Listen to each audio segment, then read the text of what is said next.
Good morning and welcome to my studio. I'm Helen Alice Johnson, artist, and each week I show you around my studio what I've been up to, either out and about or directly in my studio.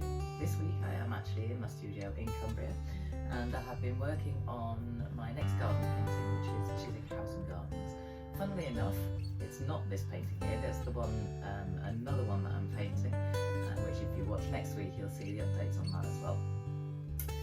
But this week it's specifically about Chiswick House and Gardens, and I'm now going to talk through what I've been up to. So this week I thought I would show you the process of stretching the canvas with particular emphasis on the corners and the detail that goes into the corners, or the time that goes into making the corners neat, which is a technique that I learned from my university days when I was taught by Clive Head.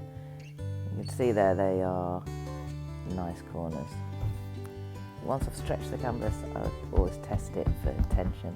You just hear there the tapping, make sure it's kind of tight like a drum. And then it's just a case of priming it. It gets 3 coats of primer, and once it's ready, or whilst it's drying, I can move on to actually starting to plan out some kind of rough idea as to what I'm going to put on the canvas. This is Chiswick House and Gardens.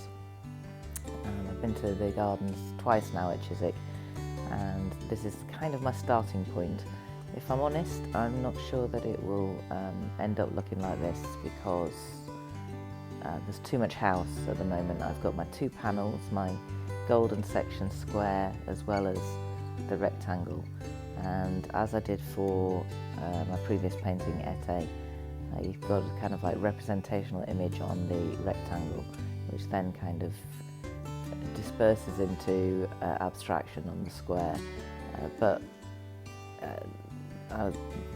I'm not happy with the house because it's not garden enough. There's not enough garden. It's too architectural. So I will probably change this in due time. But this just shows you the process that I go through. Basically, I block out the colours and then go from there. So I've got the kind of Naples yellow on there, and now I'm adding the green. There's no sort of finesse, it's just a case of applying the paint. And I quite like doing that because I like the energy that that creates when I then paint over that, to get it more as I like it. Here I am using a finer brush, you can see, and putting in just the white of the windows, which again I will paint over with the detail of the windows once that's dry. And you'll also see that whilst I'm using a finer brush, it's still not an incredibly detailed brush, because I don't want this painting to be detailed. I want that sort of painterly mark to sort of give an impression of something as opposed to actual fine detail.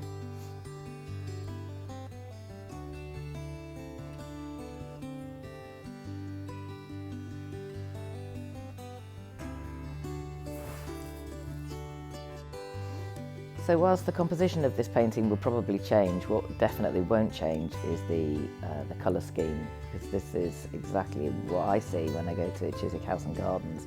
It's that Naples yellow of the paths and the actual house itself against that, this is phthalo blue, but that real dark, kind of gorgeous, rich blue.